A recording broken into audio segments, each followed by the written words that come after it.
And police in Eldoret town have arrested 2 people suspected to be part of a cartel that has been fleecing unsuspecting members of the public of millions of shillings with the promise of giving them Kenya Defence Forces jobs.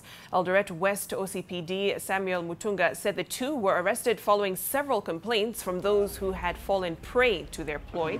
Addressing the press in Eldoret, Mutunga said the 2 suspects are alleged to be working with an unknown KDF officer.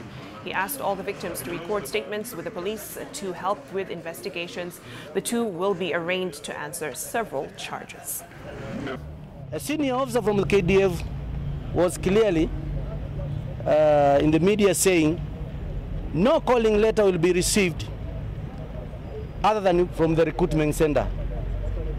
Now these guys are making business kwa wananchi ku collect pesa na kudanganya these young men.